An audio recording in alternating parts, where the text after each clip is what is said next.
سلام البنات، كي دايرين؟ لاباس عليكم؟ اموركم مزيانه؟ صحيحتكم لاباس؟ تنتمنى تكونوا كاملين بخير على خير وتكونوا في احسن الاحوال. ومعكم ربيعه في فيديو جديد. واليوم ان شاء الله البنات في هذا الفيديو جبت لكم وصفه واحده اخرى خاصه بالصباح ديال العيد الاضحى.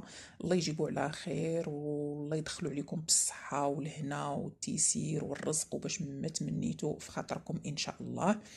واليوم ان شاء الله البنات في هذا الفيديو جبت لكم هذا القابول باش تحققوا اي حاجه في بالكم. قبول واعر، قبول للزواج، للمال، للصحه، لقضاء الحوائج، للرزق، لبزاف ديال الحوايج. والله العظيم وصفه طالعه رغم انها سهله وبسيطه، النتيجه ديالها روعه البنات، وتحققي بها اي حاجه في بالك. وحتى الرجال يمكن لهم يديروا هاد الوصفه الا بغاو يديروها في الصباح ديال العيد يطبقوها. راها ساهله وما فيها حتى شي حاجه اللي صعيبه. هاد الوصفه هادي تدار قبل الذبيحه، يعني قبل ما تذبحوا الخروف ديال العيد، يعني في الصباح في اي وقت في الصباح تقدروا ديروها ملي يلاه تفيقوا. بسيطه بزاف بزاف وزوينه. وغادي تشوفوا واحد القبول في اي حاجه غادي نذكروها في هاد الوصفه هادي. وصفه مباركه وغزاله، غير تبعوا معايا الفيديو من الاول حتى الاخير. وما تنساوش اللايكات والبارطاج والتعاليق الغزاله ديالكم كيف العاده. بالنسبه للرقم ديال الواتساب هو اللي غيطلع قدامكم في الفيديو. الارقام اللي كتحط في التعاليق البنات ما مسؤولاش عليها. بزاف ديال البنات كيتصلوا بشي ناس اللي تيطلعوا في التعاليق. المهم انا الرقم ديالي هو اللي تيطلع في وسط الفيديو. المهم بلا ما نطول عليكم، شنو تنديروا في هاد الوصفه؟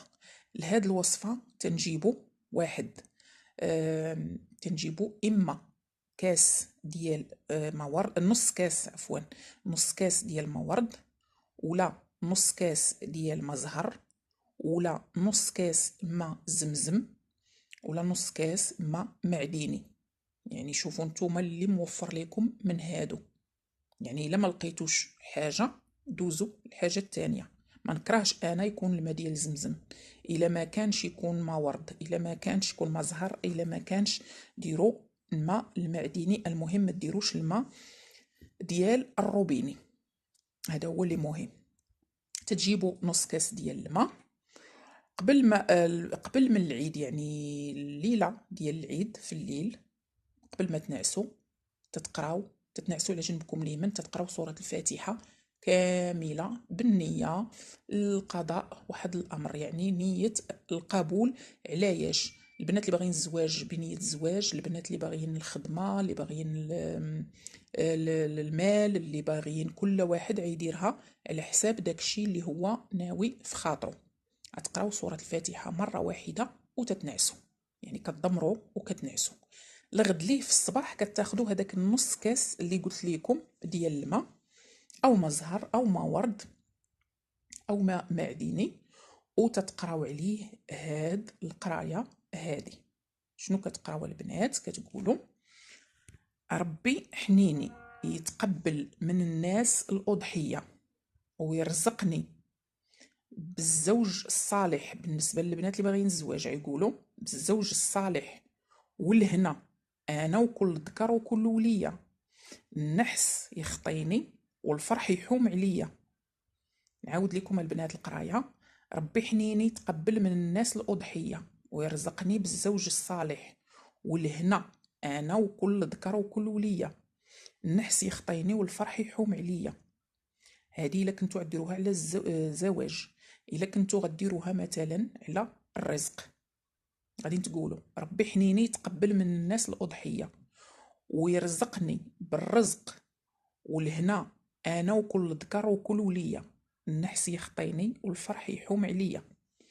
بالنسبه مثلا الا كنتو غديروها على الصحه: ربي حنيني يتقبل من الناس الاضحيه ويرزقني بالصحه والهنا، انا وكل ذكر وكل ولية، النحس يخطيني والفرح يحوم عليا.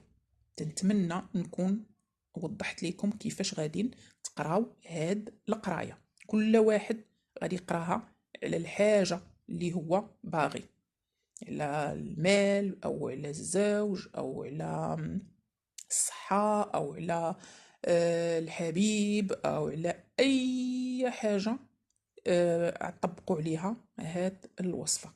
أي حاجة ممكن ديروا عليها هاد الوصفة. تديروا هكا البنات، تتقراو هاد الشي على الكاس 7 ديال المرات، يعني هداك نص كويس كتقراو عليه القرايه 7 ديال المرات.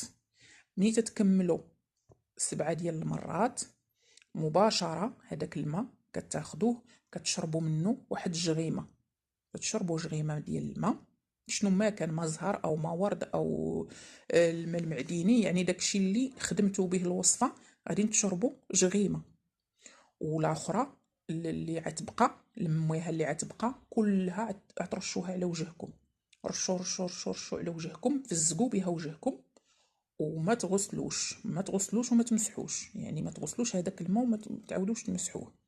يعني هاد الوصفه هذه تقدروا ديروها في الصباح مثلا ملي تفيقوا تغسلوا وجهكم عادي بحال غتمشيو تفطروا وتمسحوه عادي وديروا الوصفه. ومنين ترشوا هاد الماء اللي نديرو في القابول ما نعاودوش نغسلوه ولا نمسحوه، نبقاو به حتى ينشف لينا على وجهنا. ملي ينشف غنبقاو به هذاك النهار ديال العيد. هذه وصفه سر من الاسرار، وصفه غزاله غزاله غزاله، طبقوها وردوا عليا الخبار. القرايه ديالها ساهله بسيطه ما فيها حتى شي صعوبه. ما تنساوش تقراو سوره الفاتحه الليله ديال العيد وتنعسوا على جنبكم اليمين. البنات اللي غيطبقوا الوصفه ماشي حتى نهار العيد عاده تفكروا، ضروري تقراو سوره الفاتحه يعني باش تكون الوصفه مكموله. تنويو النيه في قلبكم، تضمروا عليها علاش نتوما دايرين هاد القابول هذا، على الصحة ولا على المال ولا على الولاد، يعني البنات اللي ما سهلش عليهم الله في الحمل، على أي موضوع يخطر لكم على بالكم مهما كان صعيب ديروه البنات بالنية وباليقين ودعيو معايا. ديروا الفاتحة غتنعسوا الله يغد ليه ان شاء الله ديال العيد، الله يجيبو على خير هي في العمر. عتنوضوا وعديروا هادشي اللي قلت لكم، يعني تاخذوا نص كاس ديال مويها وطبقوا هادشي بالقرايه ديالو ومع النية طبعا واليقين في الإجابة. الوصفة ساهلة، دخلوا شي بيت البلاصة اللي تكون هادئة وديروا الوصفه. ومن الاحسن ديروها بكري، يعني قبل كيف ما كنعرفوا نهار العيد راه كتكون الروينه وتيكون الهضره بزاف والداخل والخارج. حاولوا ديروها يكون باقي الحال، يعني تفيقوا بكري وتغسلوا وجهكم وتصايبوها على خاطركم وتخليوها على وجهكم، خليو وجهكم فازق حتى ينشف. وهذا ما كان في هذا الفيديو حبيباتي، وشكرا بزاف بزاف على التتبع، بوسه كبيره ونتلاقاو في الفيديو الجاي ان شاء الله.